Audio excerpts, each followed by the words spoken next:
ॐ सरस्वती नमस्तुभ्यं वरदे कामरूपिणि विद्यारम्भं करिष्यामि सिद्धिर्भवतु मे सदा। पठामि संस्कृतं नित्यं वदामि संस्कृतं सदा। ध्यायामि संस्कृतं सम्यक् वन्दे संस्कृतमातरम्। संस्कृतस्य प्रसाराय नैजं सर्वं ददाम्यहम्। संस्कृतस्य सदा भक्तो वन्दे संस्कृतमातरम्। संस्कृतस्य कृते जीवन् संस्कृतस्य कृते यजन् आत्मानमाहुतं मन्ये वन्दे संस्कृतमातरम्। वन्दे संस्कृतमातरम्। नमस्कारः।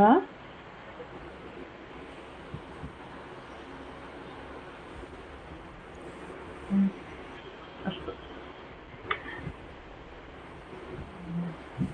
एकनिमिषम्।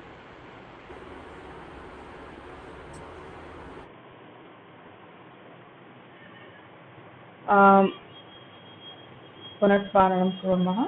लट्लकारः का वदति? लट्लकारः पठ् धातु वदतु वदतु उषा भगिनी। लट् लट्लकारः लकारः हम्म, पठति पठतः पठन्ति हम्म, पठसि पठतः पठत हम्म, पठामि पठावः पठामः। बहु सम्यक्। लङ्लकारं वदतु का वदति? लङ् एकनिमिषम् उषा भगिनी। पद्मा भगिनी वदति वा? वदतु। लङ्लकारं वदतु वदतु। सेम् पट पठ् धातु ओके अपठत् अपठताम् अपठन् अपठः अपठतम् अपठत अपठम् अपठाव अपठाम। बहु सम्यक्। धन्यवादः। अनन्तरं लृट्लकारः उषा भगिनी वदतु। लिट् लकारः पठिष्यति पठिष्यतः पठिष्यन्ति पठिष्यसि पठिष्यतः पठिष्यत पठिष्यामि पठिष्यावः पठिष्यामः। सम्यक् भगिनि। अनन्तरं लोट् विजया भगिनी वदति वा? नमस्कारः। नमस्कारः। पठतु पठतां पठन्तु पठति सम्यक् न श्रूयते भगिनि।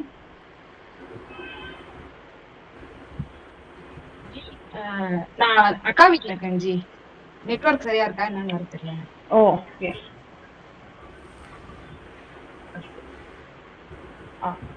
उषा भगिनी वदति वा?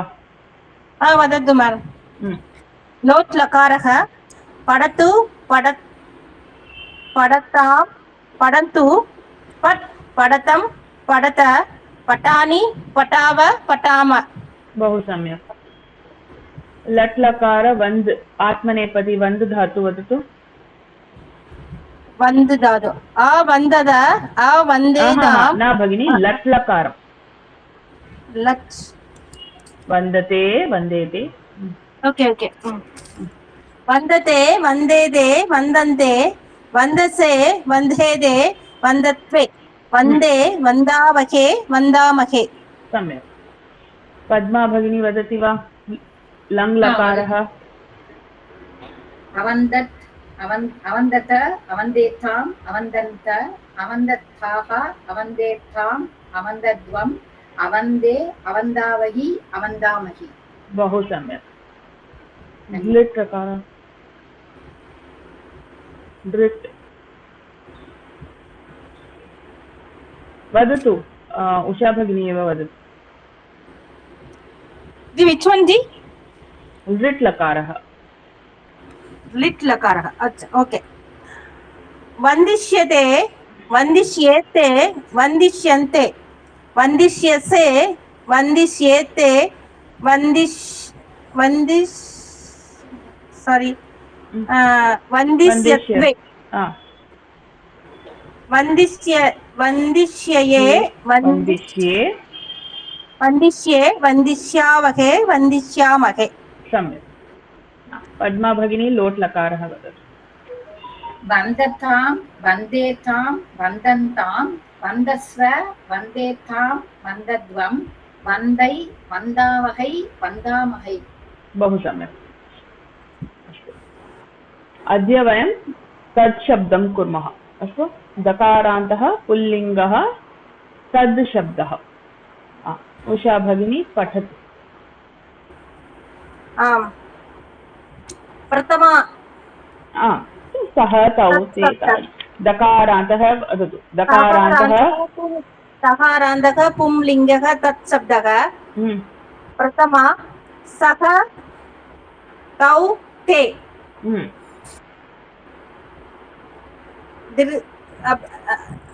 तं तौ तान्।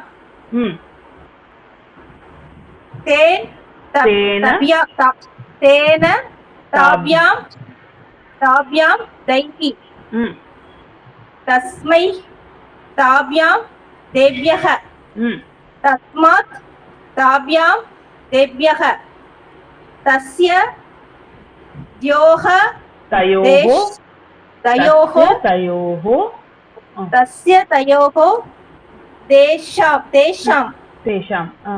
तेषां तस्मिन् योः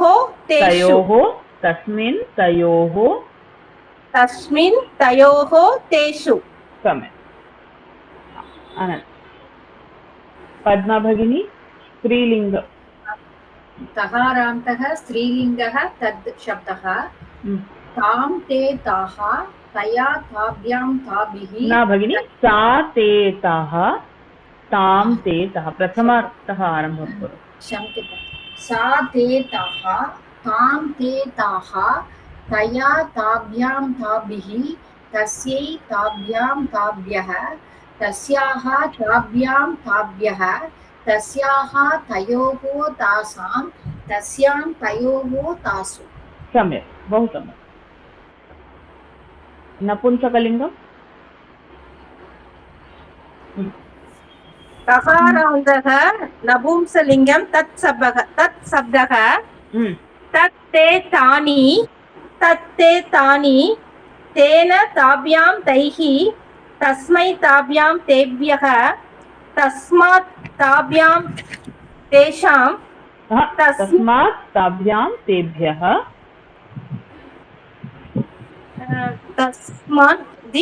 पंचमी तस्मात् ताभ्यां तेभ्यः। पंचमी तस्मात् ताभ्यां तेभ्यः। तस्य तयोः तेषां। तस्मिन् तयोः तेषु। सम्यक्। अनन्तरं पूर्वं वयं कृतवन्तः एकशब्दः किल। एकवचन अकारान्तः नित्यम् एकवचनान्तः एकशब्दः इति वयं कृतवन्तः। आं विजया भगिनी वदतु भगिनी। पठामि भगिनि। पठतु भगिनी। अस्तु। अकारान्तः नित्यम् एकवचनान्त एकशब्दः। प्रथमा विभक्ति। एकः एका एकम्। एकम् एकाम् एकम्। एकेन एकया एकेन। एकस्मै एकस्यै एकस्मै। एकस्य एकस्याः एकस्य। एकस्मिन् एकस्याम् एकस्मिन्। सम्यक्। So this is like the kim shabdah, isn't it? So just you have to add the a. I told you that, right? So eka. This is for the sankhya-vachaka. Now द्विशब्दः। Deepti भगिनी वदति वा? आं भगिनि, आं भगिनि। त्रिलिङ्गेषु भगिनि। इकारान्तः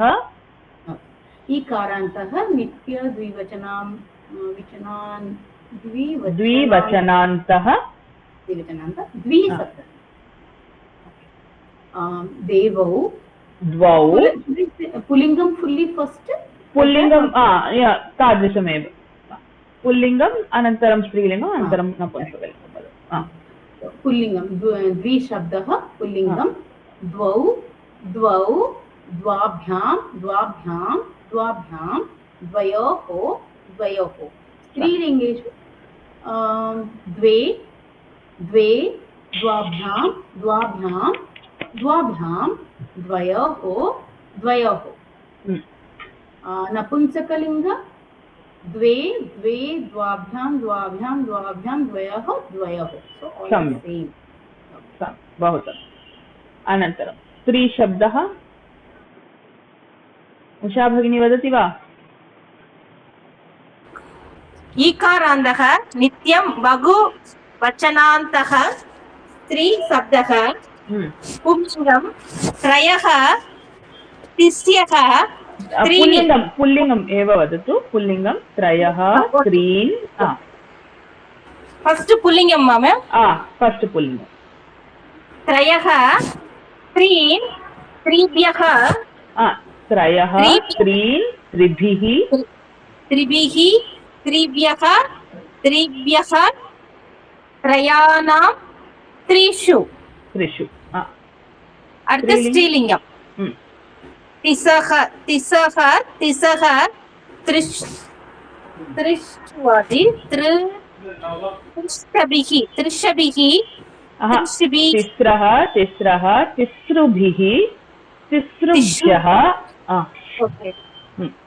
तिसः तिसः तिसृभ्यः तिसृभ्यः तिसृभ्यः त्रिषु न एकवारं न पुनः एकवारं तिस्रः तिस्रः तिसृभिः तिसृभ्यः तिसृभ्यः तिसृणां तिसृषु वदतु ओके स्त्रीलिङ्गं तिस्यः तिस्यः तिसृभ्यः तिसृभ्यः तिसृभिः ओके तृतीया कथं भवति तिसृभिः तिसृभिः तिसृभ्यः त्रिसृभ्यः त्रिसृणां त्रिसृषु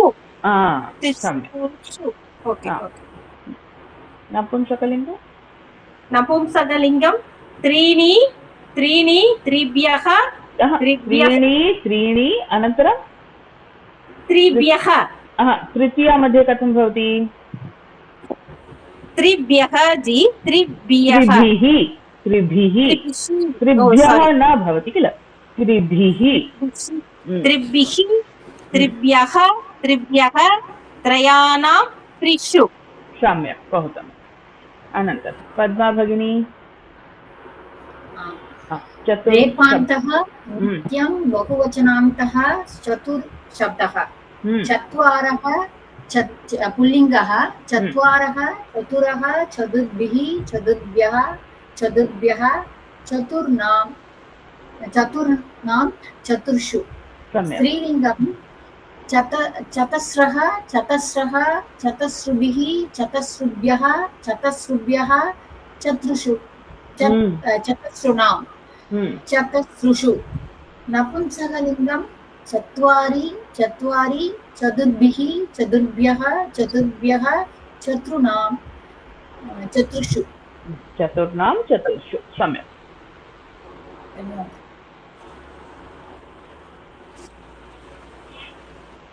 अनन्तरं आं दीप्ति भगिनी वदतु Bhalini, is there any some changes? No, for chatur, this is chatur. No, tritiya chaturbhi chatusribhi has come, but in tritiya three were bhyaha, right? Three were same. Tritiya chaturthi panchami, all were same. Tritiya three linga. Tritiya chaturthi panchami, all were same. No, strilingam chatasrubhihi. No. What tritiya? Not in chatur. Trayah in three shabda. Oh, in three shabda. What happened? No, different only. No, three were same. Different only. No. Tisrubhihi, tisrubhyah, tisrubhyah. Okay. Always it is bhihi only. Whether it is pullingam, strilingam, napunsakalingam. If you are writing tisra, then tisrubhihi. Trayah, tribhihi. Tribhihi. Okay, always for tritiya it is bhihi. Chaturthi, panchami it is bhyaha, bhyaha. Okay. Thank you. Okay. Next. Dviti bhagini eva vadatu.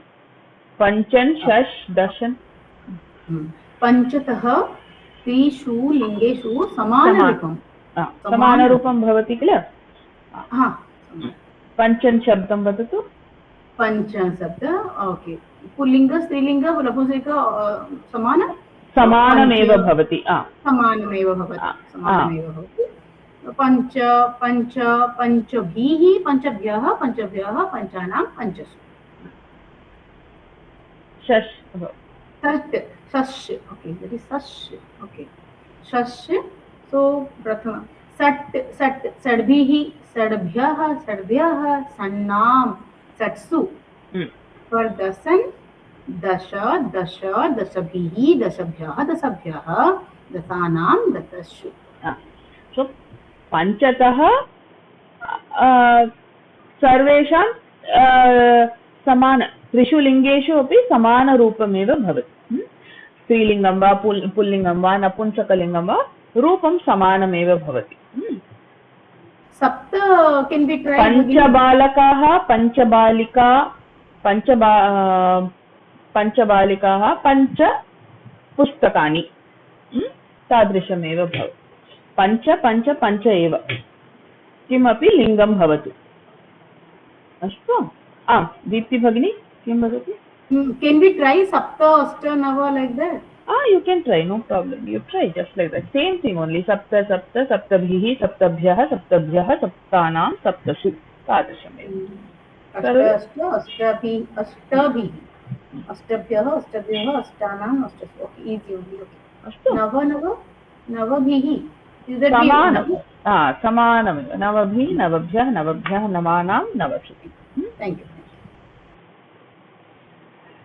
विशेष विशेषण भाव वयं समापितवन्तः पूर्णप्रत्ययान्त अद्य वयं कुर्मः किञ्चन प्रयोगमपि अद्य विशेष विशेषणं जस्ट अ रीक्याप् फास्ट रीक्याप् विशेष विशेषण भावः किं भवति विशेष्यम् इत्युक्ते यस्य पदस्य वैशिष्ट्यं भवति नामपदं भवति किल तत् भवति विशेष्यं विशेषणं नामपदस्य वैशिष्ट्यं यद् वदति तदेव विशेषणं भवति अनन्तरं तस्य गुणं किं यल्लिङ्गं यद्वचनं या च विभक्तिः विशेषस्य तल्लिङ्गं तद्वचनं सा च विभक्तिः विशेषणस्य इति श्लोकं भवति इत्युक्ते विशेषस्य यथा लिङ्गं वचनं विभक्तिः भवति तथैव विशेषणस्य अपि भवति इति अर्थम् अस्तु अस्तु विभक्ति सप्तविभक्तीनां मध्ये कथं विशेषणविशेषरूपाणि भवति इति वयं दृष्टवन्तः उत्तमः बालकः मार्गे चलति अध्यापकः उत्तमं बालकं पश्यति रामः उत्तमेन बालकेन सह क्रीडति उत्तमाय बालकाय पुस्तकं ददातु उत्तमात् बालकात् स्यूतं स्वीकरोतु उत्तमस्य रामस्य अनुजः लक्ष्मणः उत्तमे रामे जनाः स्निह्यन्ति इति वयं दृष्टवन्तः अनन्तरं विशेषणविशेषस्य भावः तत्र गुणवाचकविशेषणं भवति गुणवाचकविशेषणम् इत्युक्ते यत्र गुणदोषः वर्णः आकारः रुचिः कालबोधकः स्पर्शबोधकः भवति तद्भवति गुणवाचकविशेषणः एतेषां वयं पूर्वमेव दृष्टवन्तः किल सर्वनामविशेषणम् इत्युक्ते यत्र सर्वनामपदम् अत्र पश्यतु सः सर्वे इयम् इदम् एते सर्वान् सर्वनामपदाः एव भवति अत्र किन्तु प्रयोगं कथं भवति विशेषणरूपेण एव प्रयोगं भवति बालकः इति विशेष्य सः इति विशेषणं सः बालकः गच्छति सर्वे बालकाः अत्र आगच्छन्तु इयं बालिका सम्यक् नृत्यति इदं काव्यं कालिदासेन रचितम् संख्यावाचकः वयं दृष्टवन्तः संख्यावाचकशब्दाः अपि विशेषणाः भवन्ति विशेष्यस्य यथा लिङ्गं वचनं विभक्ति तथैव ते अपि स्वीकुर्वन्ति एक द्वि त्रि चतुर्शब्दाः त्रिषु लिङ्गेषु भिन्नरूपं स्वीकुर्वन्ति पञ्चतः त्रिषु लिङ्गेषु समानरूपमेव भवति इति वयं दृष्टवन्तः एतावता वयं समापितवन्तः किल अनन्तरम् अद्य वयं पूर्णप्रत्ययान्तरूपं पश्यामः। अत्र पश्यतु, एकः बालकः पठति। अतः कथं भवति? एकः बालकः कथां पठति इति अस्ति। अत्रापि एका बालिका कथां पठति इति भवति। इत्युक्ते watt? One boy is reading stories, one girl is reading. So like this, right? 1 1, like we have seen the sankhya, ekam dve treeni. Okay, those are all sankhya, those are all the numbers. So that way we see one boy katham pathati, eka balika katham pathati, one girl is reading the book. So here we have already seen ekah, eka iti विशेषण शब्दाः भवन्ति इति. Okay, so here, but in Purna Pratyayanta, what are we going to do? We are not going to see one boy is doing something or one girl is doing something. What we are going to see is the first boy is reading. Here you can see in the picture, this boy is reading. There is another boy who is sitting beside him. Here, ekah balakah pathati, अन्य बालकः तिष्ठति एव, क्रीडति वा तिष्ठति वा किञ्चित् करोति, पाठं न पठति किन्तु, किल? So here what do we see? Two boys are there, but we say here the first boy is reading, isn't it? In English we say the ordinal numbers. There are the cardinal numbers, there are the ordinal numbers. So here we say first boy. Okay, then you have the second boy, right? Similarly, here that for first we say prathamaha. We don't say ekah balakah. Ekah means one. Here prathamaha means first. I hope you understand the difference. Okay, that's very important. So here prathamah balakah patham pathati. Anantaram pashyatu. Atrapi dve balike स्तः, किन्तु द्वितीया बालिका कथां पठति. The second girl is reading. The first girl is sitting just lying down, isn't it? She is just there. She is not reading. But the second girl is reading. So we say dvitiya balika katham pathati. So here also you see balakah iti पुल्लिङ्गः एकवचनं भवति. समानं प्रथमः अपि विशेषणरूपेण भवति अत्र. अतः प्रथमा विभक्ति एकवचनं पुल्लिङ्गम्. समानम् अत्र अपि पश्यतु, द्वितीया बालिका कथां पठति इति भवति. बालिका इति पदं स्त्रीलिङ्गपदं, स्त्रीलिङ्गम् एकवचनं, किल? एकवचनपदं भवति प्रथमा विभक्ति बालिका. समानमपि द्वितीया, द्वितीया अपि विशेषणरूपेण भवति अत्र. अतः विशेषस्य लिङ्गं वचनं विभक्ति अनुसरति. द्वितीया इति स्त्रीलिङ्गपदे भवति एकवचनम्, अनन्तरं विभक्ति स्त्रीलिङ्गपदं स्त्रीलिङ्गपदं किं वदामि, स्त्रीलिङ्गपदं प्रथमा विभक्ति, अनन्तरम् अन्यत् किम्?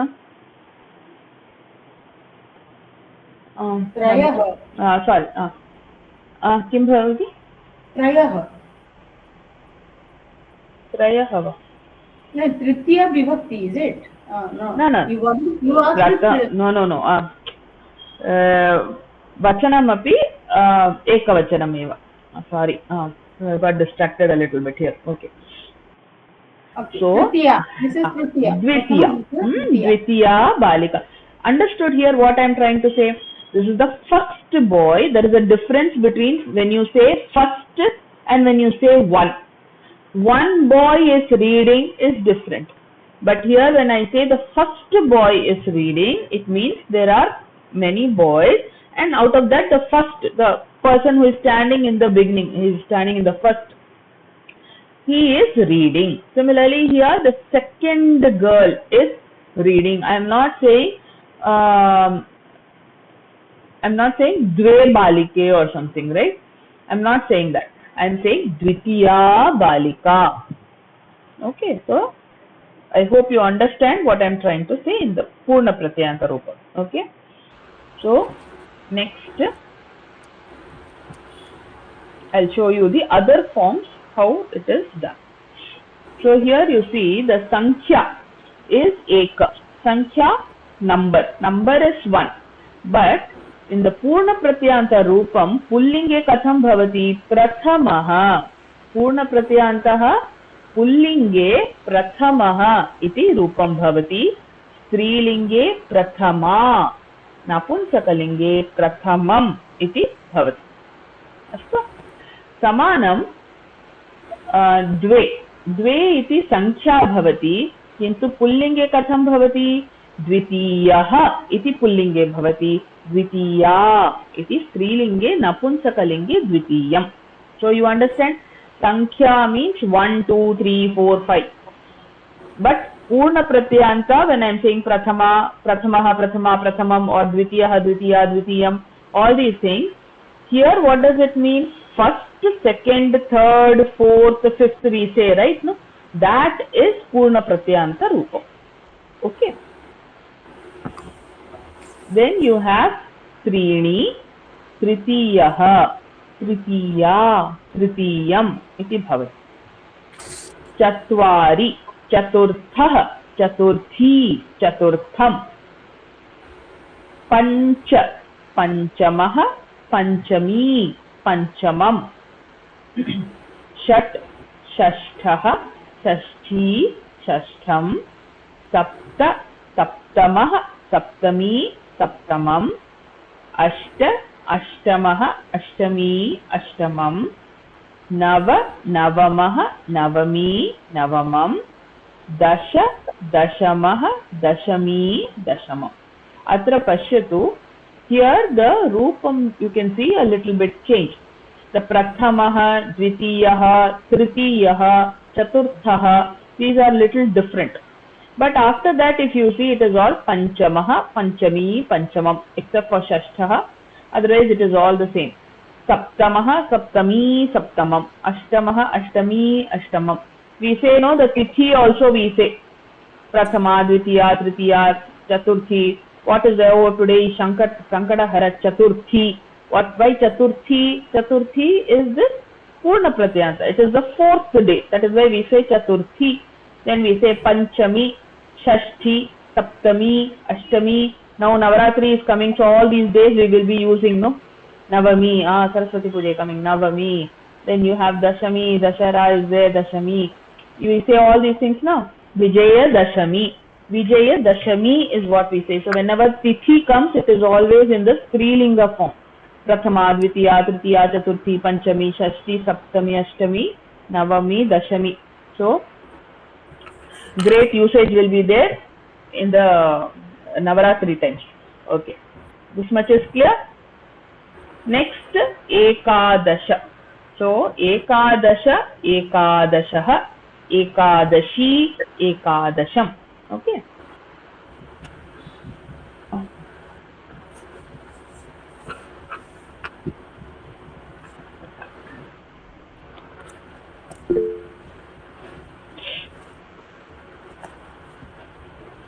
Okay.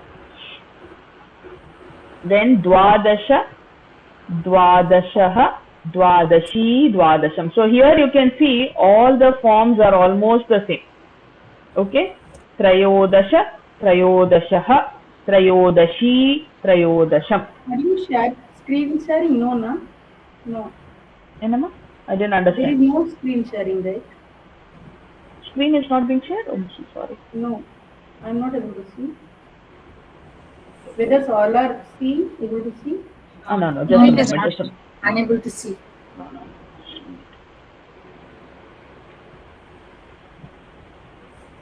Can you see now? Only one doubt. Yeah.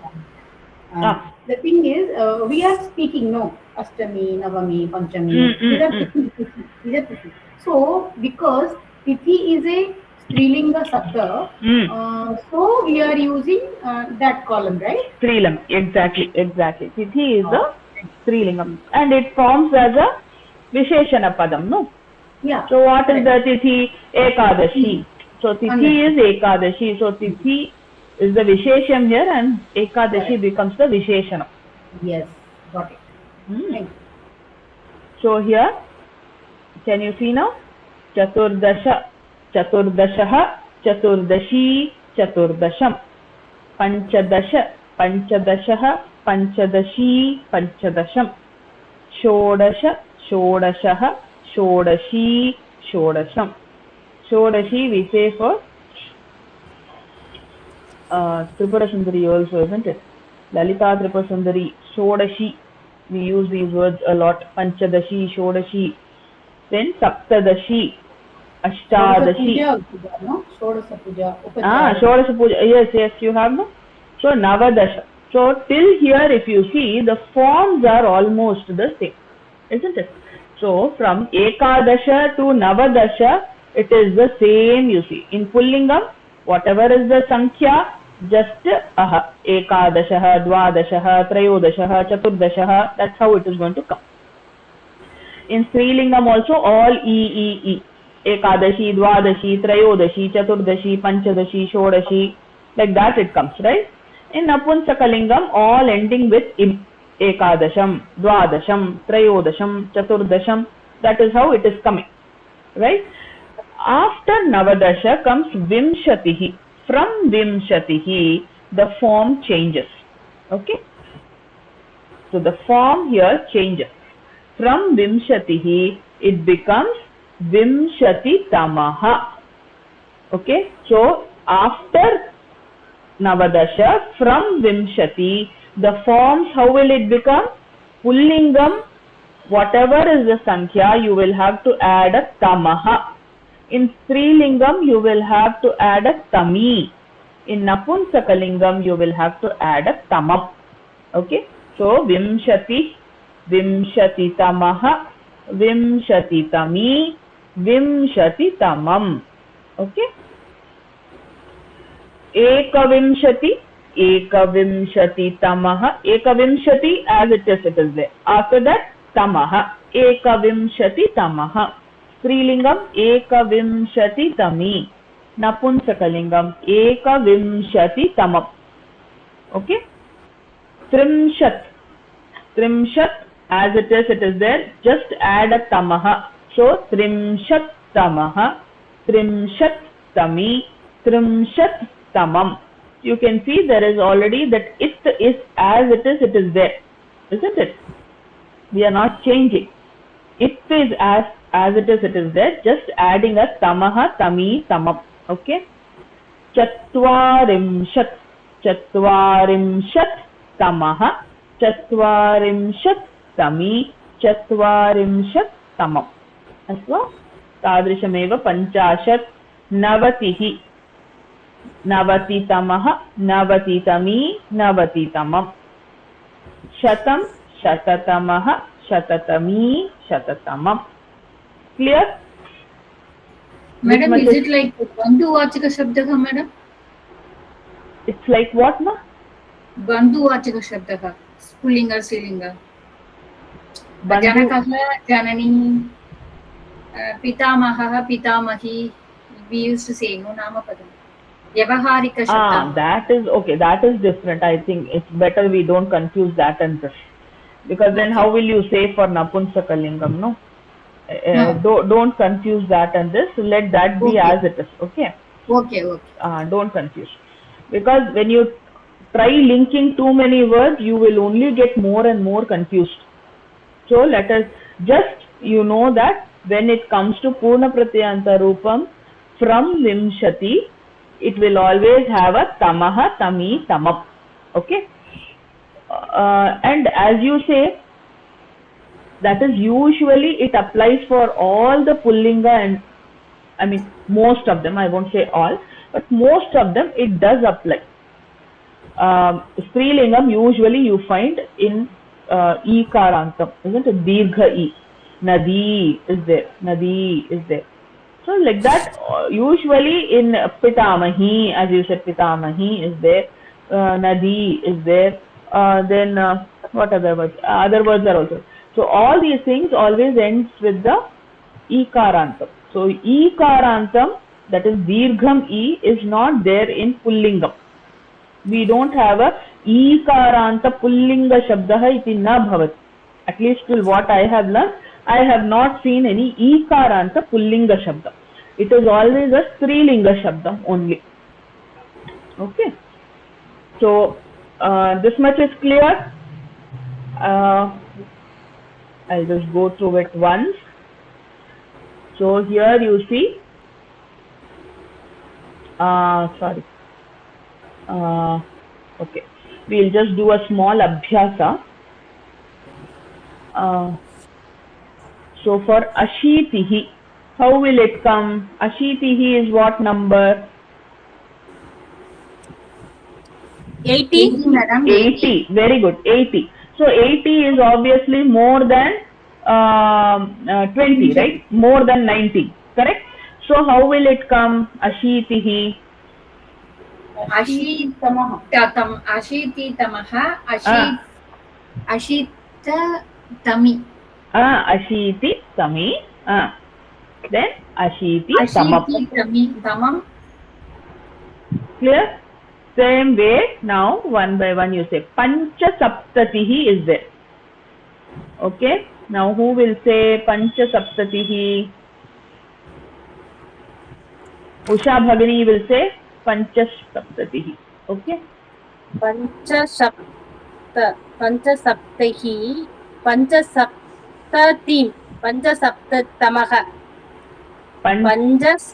Panchasaptatamaha, Panchasaptami. See, whatever is there, whatever is there, Pancha Saptatihi is there, then you keep the Pancha Saptati as it is and then just add the Tamaha. Okay? So how will it come? Now you say Pancha Sapta. How will it come? Panchasaptatamaha. Pancha Saptati Tamaha. Panchasaptati tamaha. Original word will be there as it is. Okay, Original, okay, now understand.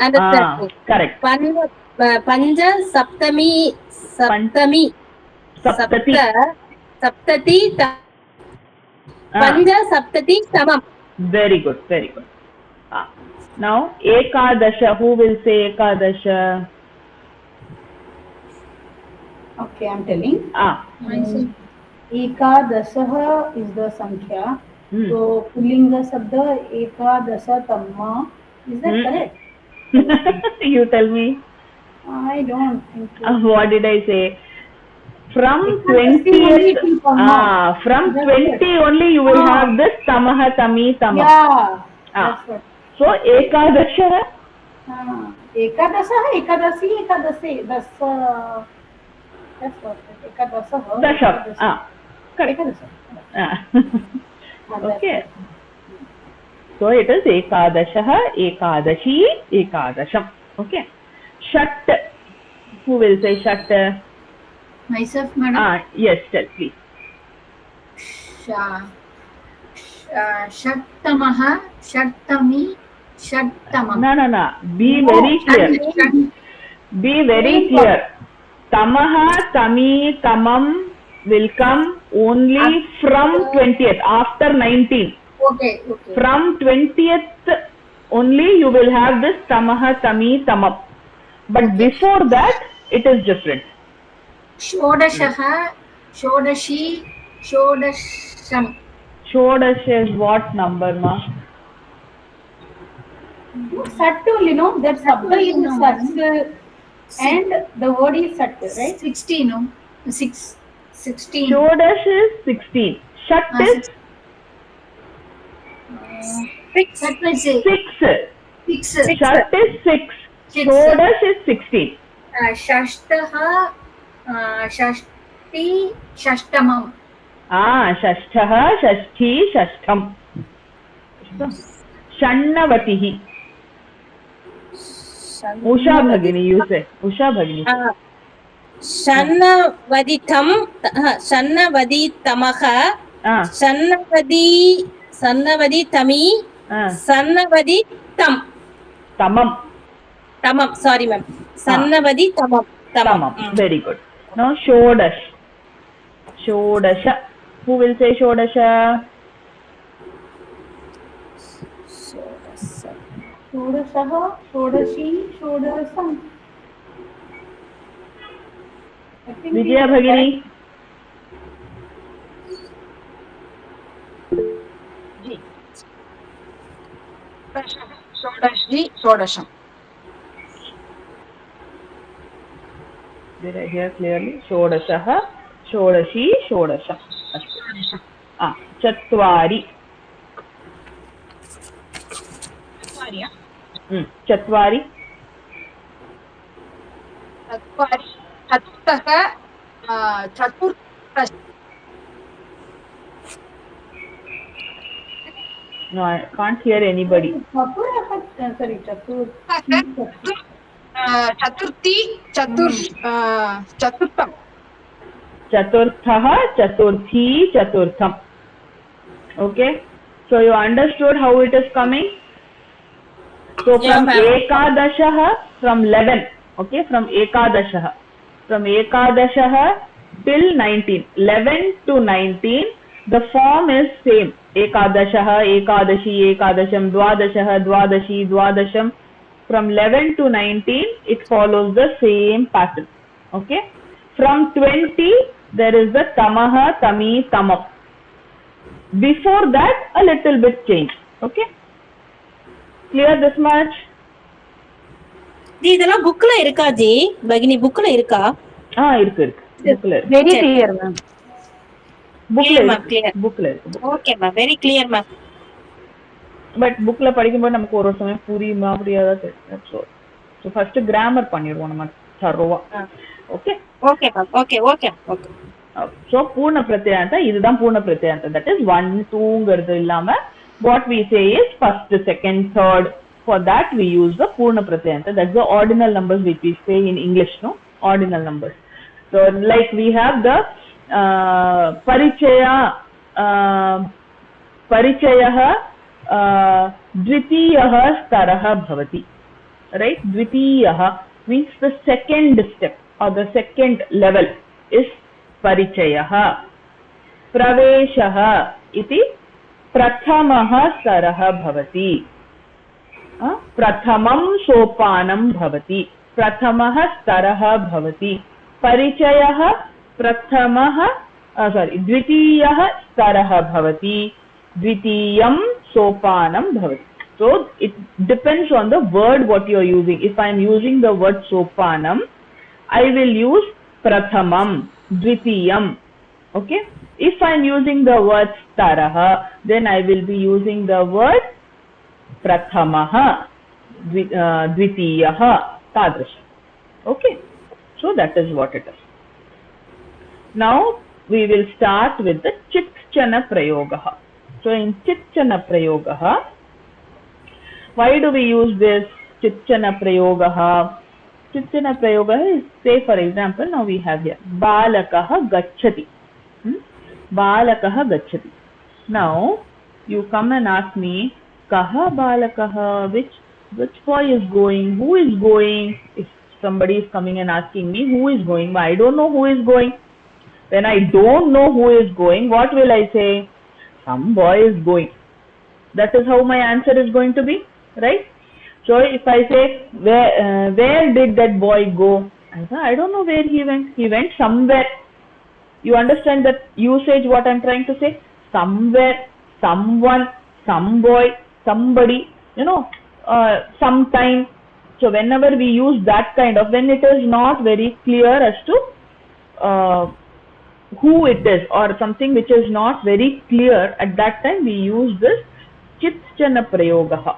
Okay, so like if I say balakah gacchati, bhavantah pritchantah कः बालकः कः गच्छति अहं तु न जानामि कः गच्छति इति तो अहं किं वदामि कश्चित् बालकः गच्छति वा कश्चन बालकः गच्छति some boy is going who is going some boy is going some okay like that when I say some girl is going if I say balika gacchati ka gacchati kashchit balika gacchati sorry kachit balika gacchati so like that So if I say balika gacchati, ka gacchati, then in Strilingam it will become kachit balika gacchati. Kachana balika gacchati, some girl is going. Okay. Similarly, vahanam gacchati, I don't know what vahanam is going. Okay. So kim gacchati, kinchit vahanam gacchati, kinchana vahanam gacchati. Some vehicle is going. I don't know. So for all those things we use this chit chana prayogaha. So when something is not very clear, I don't know the answer exactly. Something. When we have that kind of expression to say something, someone, some girl, somebody, somewhere, then we use this chit chana prayogaha. Dipti Bhagini. Is there any difference in kaschit, kaschan? I will tell you. I'll just finish up, then you ask that also. Okay.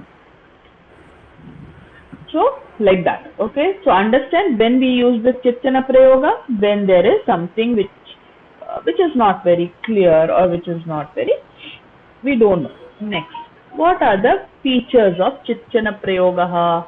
Chittana Prayoga. Chittana etayoho dvayoho artham samanam. So the artham is the same. Whether you use chit or you use chana, the artham is the same. There is no difference. You can use anything. Clear, Dipti Bhagini? It is always the same. Whether it is kaschit or it is kaschana, it is the same. Whether I am using chit or chana, the artham is the same. Dvayoho artham samanameva bhavati. Anantaram chittana chadvayoho api avyaya shabdau saha etesham yojanam chit vachana iti shabdaha kim shabdasya vividhaihi rupaihi saha eva karaniyam. Yojanam katham kada karaniyam? Kim shabdaha bhavati chetapi karaniyam. Where you have the kim shabdaha. So what are the kim shabdaha? For pullingam it is kaha, kam, kena, kasmai, kasmat, kasya, kasmin. So when you have these kaha, kim shabdaha, for these kim shabdaha, only with the kim shabdaha you can add this chit and chana, okay, and use it. For example, kaschana, kechit, kachana, kutrachit ityadayah. किम शब्दः विशेषण शब्दः भवति अतः तत् विशेषस्य लिंगम वचनम विभक्तिं च अनुसरति. So again this kim shabdah is also a visheshana shabdah. So it will also take the lingam vachanam vibhakti of the visheshya shabdah. Like we say kaschana balakah. So balakah becomes the visheshyam. Kaschana becomes the visheshanam.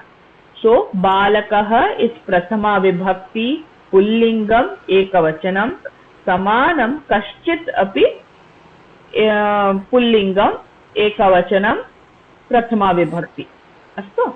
So it will also take the same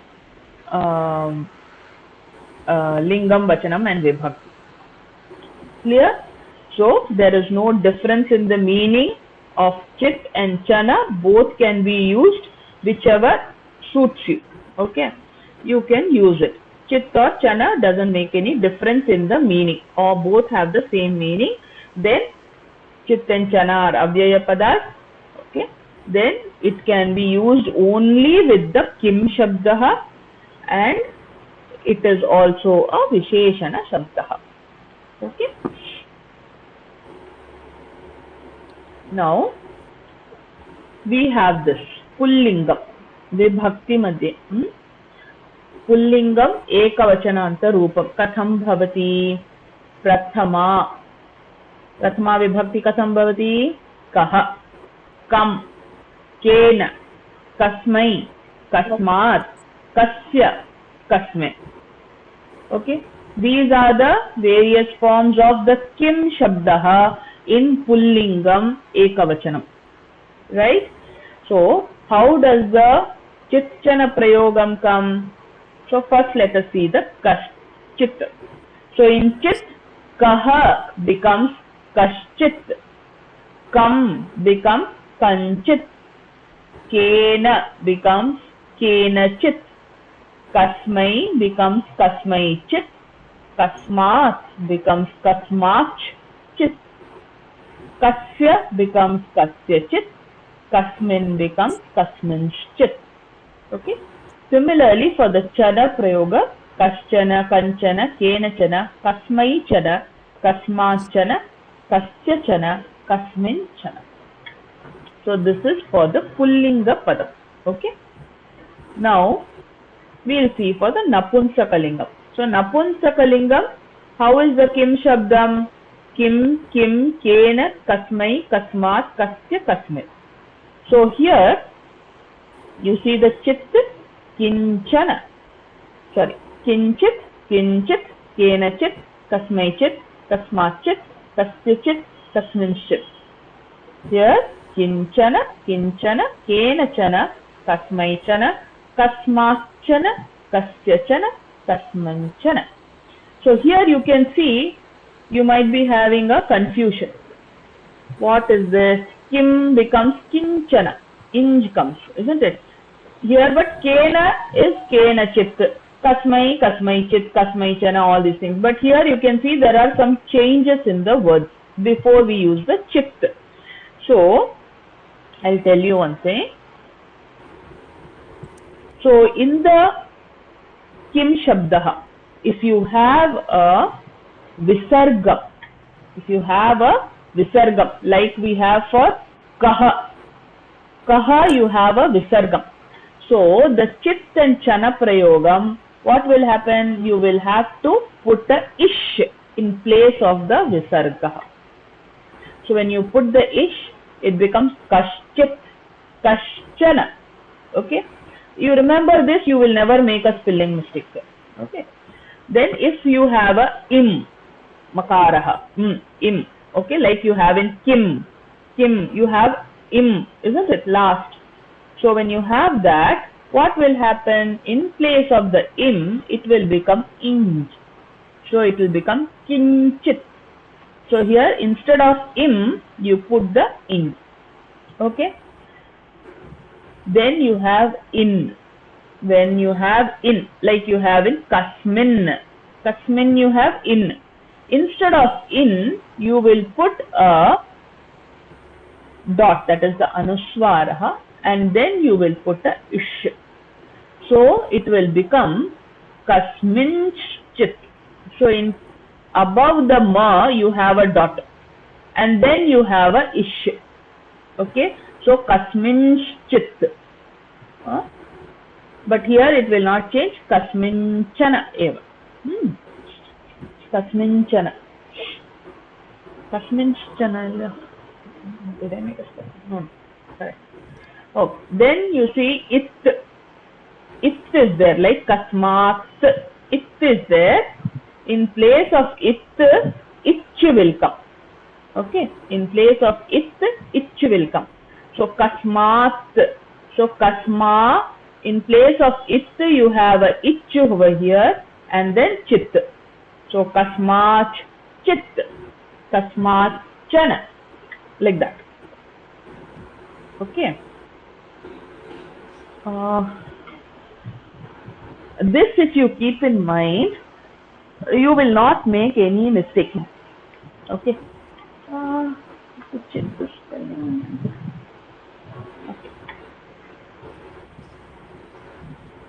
So now we see for the, this I am putting it first itself, for Strilingam. Ka, kam, kaya, kasyai, kasyaha, kasyaha, kasyam. So here you won't have much changes. Ka becomes kachit. In chana it will become kachana. Kam, im, I said inj will come. So kam, it will become kanchit, kanchana. Kaya will become kayachit, kayachana. Kasyai, kasyaichit, kasyaichana. Kasyaha, you have a visargam here, so visargam will change to ish, so it will become kasyaschit, kasyaschana.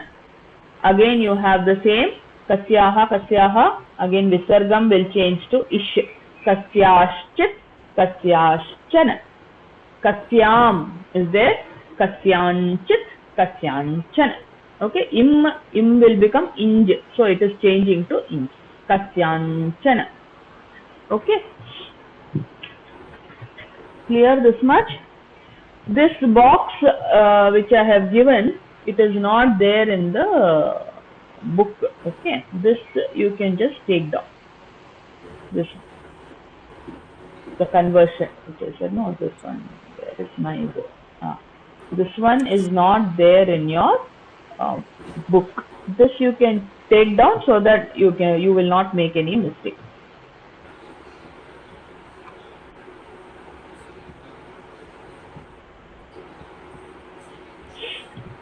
Okay,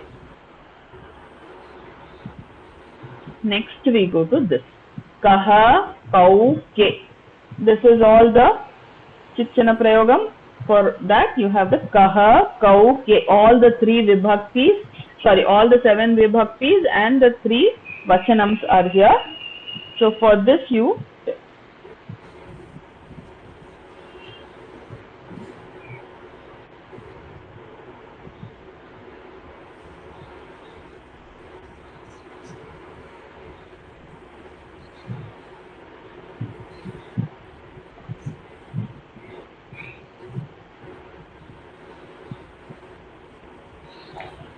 okay.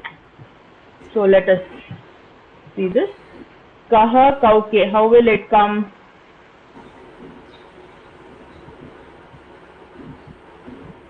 Do you want with chit and chan?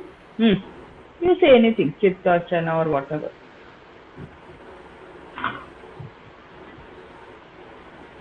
I've written it here. Kaha becomes, now you have to say this. I'm just showing it. First one I'm showing, you tell. One of you can say. Kaha, kau, ke. How will it change? Can you write it down? It would be better actually. If you can write it down, you will understand how it comes. Madam இப்ப எழுதிக்குவா madam? இப்ப எழுதுங்க. Okay. எழுதினா தான் தெரியும். When you see, you feel like, okay, I know things. You know, when you write only, you will come to know where are we making the mistakes. I give you 2 minutes. Write down. Kaha, kau, ke, chit prayogam you write.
Shall I tell, madam?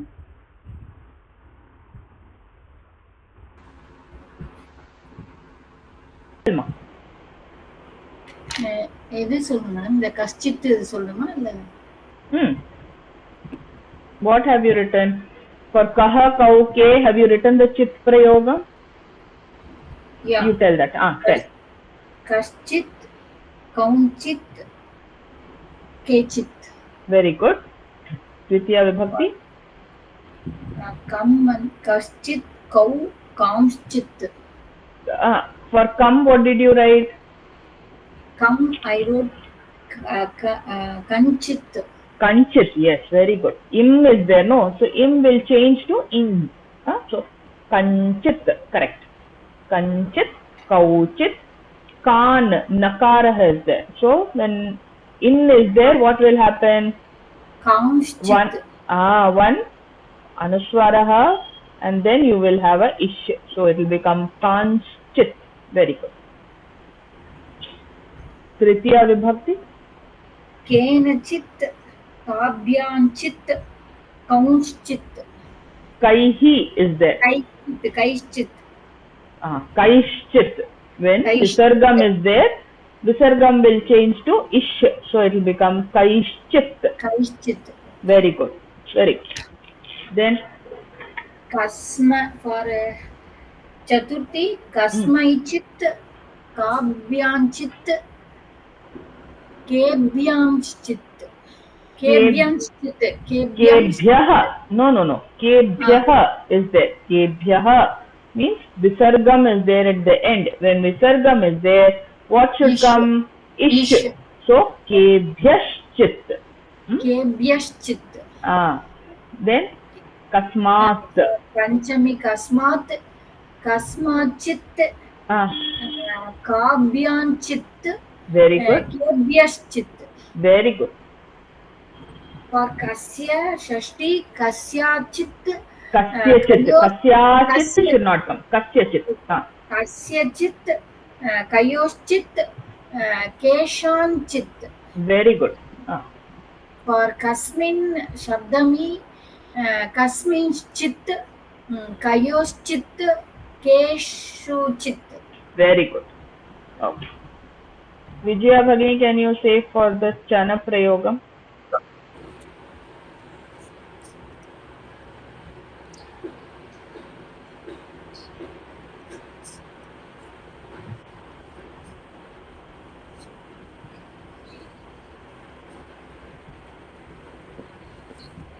Vijaya Bhagini? You are on mute, Vijaya Bhagini.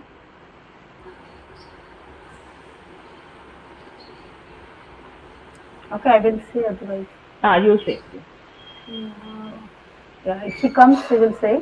If she doesn't come, I'll say. No problem. You say, Bhagini. Deepti Bhagini say. Okay. Chan we are saying. Okay. Kaschan, Kauchan, Kechan. एक निमिष. Kaschana. Nakaraha is fully there. No, Kaschan we should not say. Kaschana. Kaschana, Kauchana, Kechana. Kanchana, Nya. Kanchana, Kauchana, Kanchana. Correct? Kenachana, Kabhyam, Kenachana, no. Kena, it is, no will be, but it is no, it's not in, so it won't be Sandhi. Fine. So, Kenachana, Kabhyanchana, Kaishchana. Kasmaichana, Kabhyanchana, Kebhyashchana. Then Kasmachana, double ch. Kasmachana, Kabhyanchana, near. And Kebhyashchana. Then Kasyachana, Kayoshchana, Kesanchana. Then Kasminchana, now will change to sh. No, Kasminchana, sh. Anuswar and sh. Kasminchana, Kayoshchana, kayoshchana Yeah, visarga chana. is there. Visarga is there. Tara visarga. Ah. Kayoshchana. Kayoshchana. Keshuchana. Keshuchana. Very good. That's it. Very good. பகினி அந்த சித்தை எடுத்துட்டு அப்படியே சனா போடணும் அவ்வளவுதானே பகினி? அவ்வளவுதான், வேற ஒண்ணுமே இல்ல. Okay பகினி. Just a moment. Hung.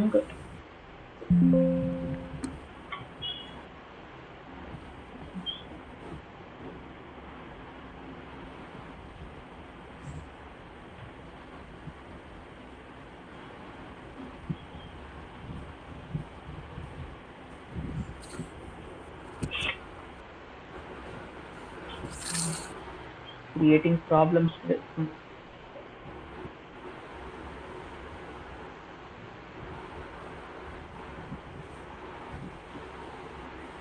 So, kaschana, kauchana, kechana, kanchana, kauchana, kanchana, kenachana, kabhyanchana, kaischana, kasmaichana, kabhyanchana, kebhyaschana, kasmachana, kabhyanchana, kebhyaschana, then kasyachana, kayoschana, keshanchana, kasminchana, kayoschana, keshuchana. Okay. So same is for ka, ke, kaha, kam, ke, kaha. Okay. So same way this also you can try. Okay. For all the in your notebook, kindly make a note of everything. For pullinga shabdam, how is the chitchana prayogam coming? For strilinga shabdam, how is the chitchana prayogam? For the strilinga kim shabdam, how is the chitchana prayogam coming? Okay. So you make a record of all these things. So that is very important. It will help you when you are revising. Okay. So we'll do a small.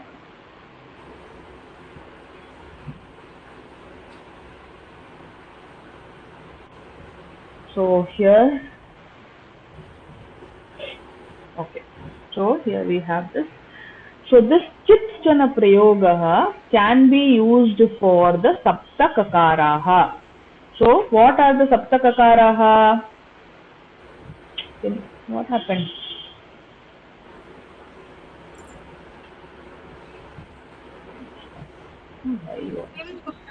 katam kimartham. Very good. So for the saptakakaraha also you can use the chitchana prayogaha. So for kim, saptakakarahas are what? Kim, kutra, kati, kada, kutaha, katham, kimartham. So how will it come? For chitchana, kim becomes kinchit. Okay. This we have seen. Putra, kutrachit. Kati, katichit. Kada, kadachit. Kutaha, kutahachit. Kutaha. The sargam is kutashchit. Katham, im is there. So it will become kathanchit. Kathanchit. Kimartham, im is there. You see? So it will become inj. So again it will become kimarthanchit. Okay. So here we have a small abhyasa.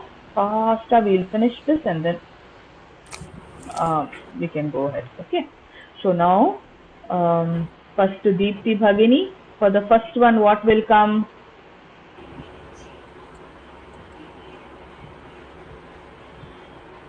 Deepti Bhagini? Yes, I was on mute. Okay. Dash balika likhati. So what will come here? I have the answers on the right hand side. So which one will match here? Kachit. Kachit. Very good. Because it is ka. Ka is the prathama. Very good. Kachit. Very good. Then prakoshe dash jalam agachati. Jalam. Kam is not there. Where it is kam? Usha Bhagini, kim vadati? prakoshe jalam agachati. Prakoshe dash jalam. Jalam asti. So what does it mean? In the room, Enter Kani. Okay. In the room, water is coming. so what will come here? Dvitiya Vibhakti, definitely Dvitiya Vibhakti only it should go on. So, Very good. which one is it? Kani, you know, Kani, I don't know. Dvitiya Vibhakti, Kani, Kam, Ke, Kani. Yeah, maybe. Yeah, Dvitiya only, Kani Chana. Kani Chana, no. Kena Chintaji, Kena. Madam, Kasmanchit, because it is im is there.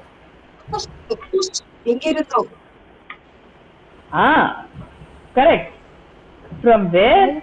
From somewhere it is coming, no? Then so it is Kutashchit.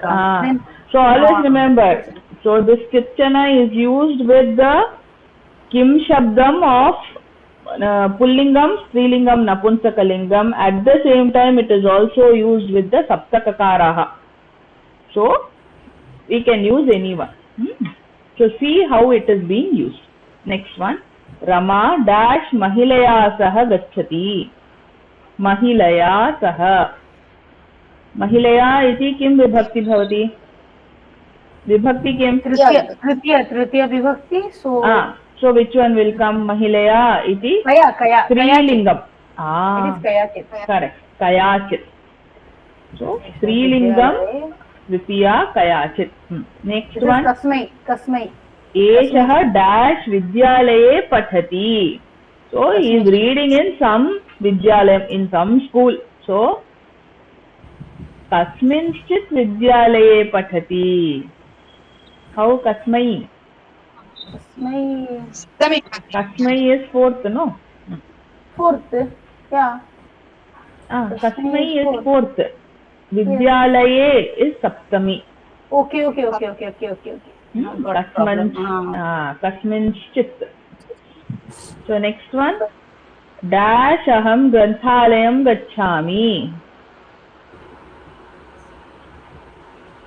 Sometime I will go to the library. So what will come? Padma Bhagini? Vadatu Padma Bhagini. Kadachit. Kadachit aham granthalayam gacchami. Mata dash bhikshukaya bhiksham dadati. Dadati means which one? Which vibhakti? Chaturthi only. Chaturthi. So which one will come? That's what I was mistaken that time.